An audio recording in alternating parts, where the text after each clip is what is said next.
Welcome to the fifth week of Disciple Formation.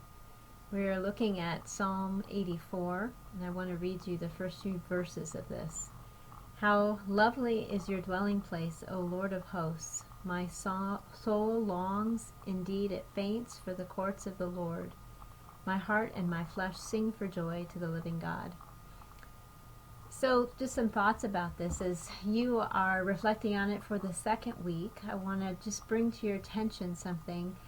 The lines of the psalmist hint at something we often miss, the bits of beauty that God uses to daily bless our lives.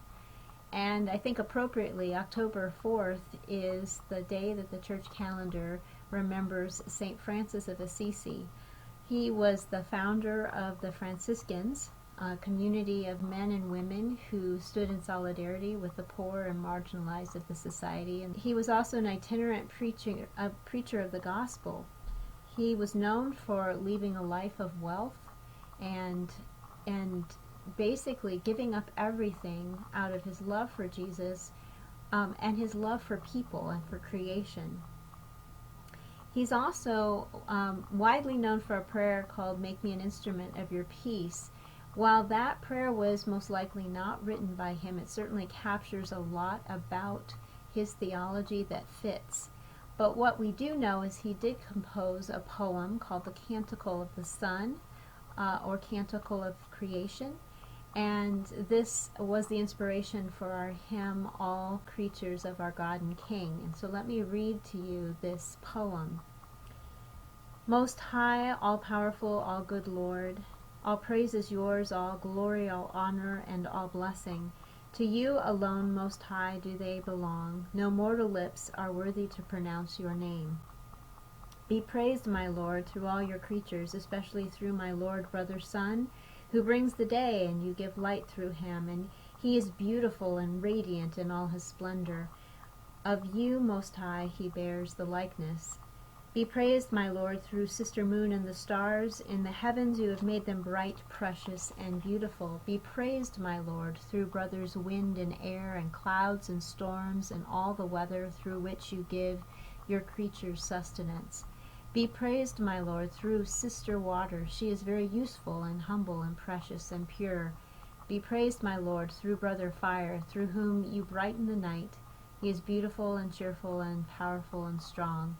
Be praised, my Lord, through our sister Mother Earth, who feeds us and rules us and produces various fruits with colored flowers and herbs. Be praised, my Lord, through those who forgive for love of you, through those who endure sickness and trial.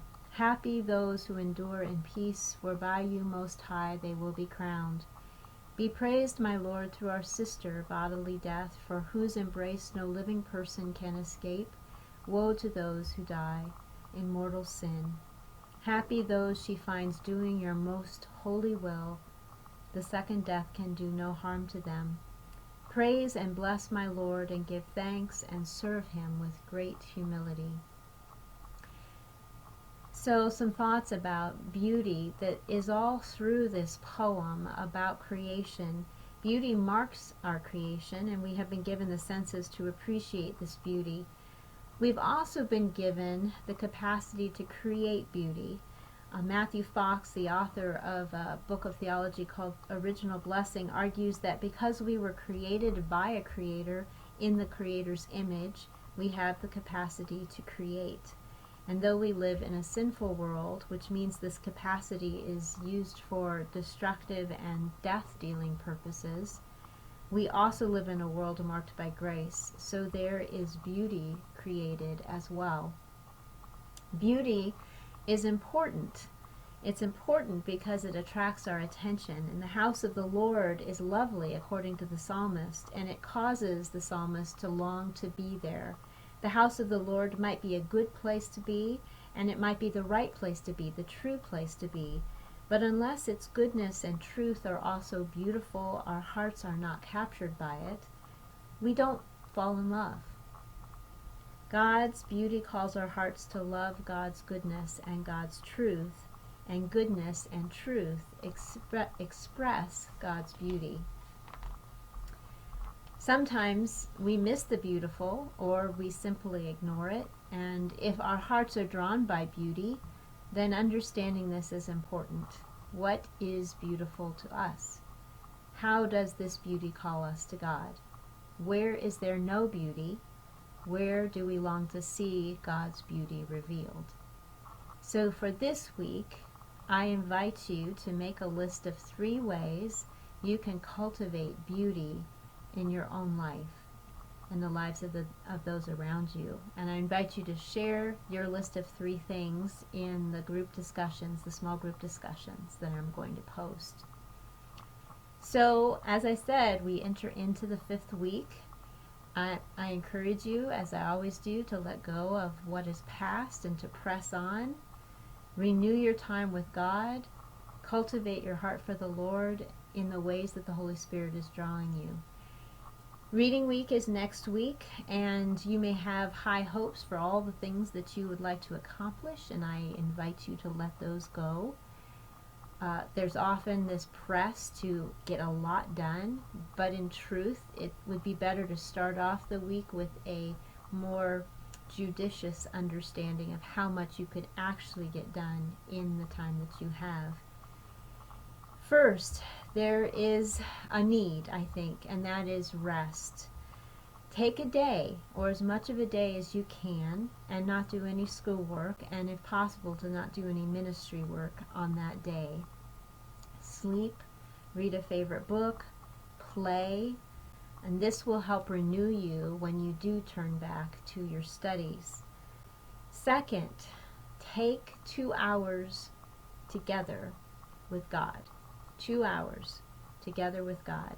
If that means going to a local church that might have their doors open, or going to a retreat center, or finding a room in your house that you can spend that time with the Lord, I invite you to do this, and I invite you to not take any screens with you, to take no technology, and to be in silence if possible, unless you're talking to God. This is an opportunity for you to be able to listen over an extended period of time. Now, I understand it with families and little ones that this may not be a possible thing, but as much as possible, maybe include them in this time of quiet prayer, giving them some opportunities to have that quiet as well, if they're able and willing. A third thing, and I would invite you that when you do turn to your work, to practice single tasking. Multitasking schoolwork actually short circuits our ability to learn.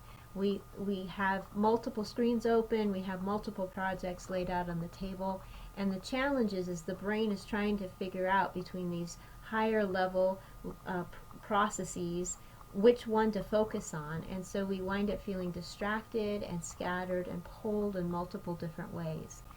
So a better strategy for higher level projects like schoolwork is to choose one thing and to focus on it for 25 minutes.